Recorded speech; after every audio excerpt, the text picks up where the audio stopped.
దశాబ్దాల కాలంగా కనుమరుగైపోతుందనుకున్న ఓ అరుదైన కీటకం తొలకరి వర్షాల వేళ మళ్లీ అడవుల్లో ప్రత్యక్షమై ప్రకృతి ప్రేమికులను ఆశ్చర్యపరుస్తోంది. ఖమ్మం జిల్లా పెనుబల్లి మండలంలోని ప్రసిద్ధ పులిగొండాల కోట టూరిజం ప్రాజెక్టు పరిధిలో అరుదైన ఇండియన్ గ్రాస్ మ్యాంటిస్ అనే గొల్లభామ పర్యాటకుల కంటబడింది. దశాబ్దాల కాలంగా కనుమరుగైపోయిందనుకున్న ఓ అరుదైన కీటకం తొలికరి వర్షాల వేళ మళ్లీ అడవుల్లో ప్రత్యక్షమై ప్రకృతి ప్రేమికులను ఆశ్చర్యపరుస్తోంది.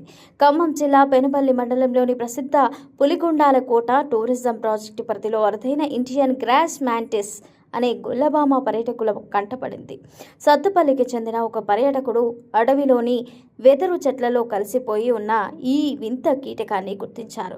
దీని పొడవాటి ఆకారం, ప్రత్యేకమైన నడక కారణంగా గ్రామీణ ప్రాంతాల్లో దీన్ని వయ్యారి భామ అని కూడా పిలుస్తారు.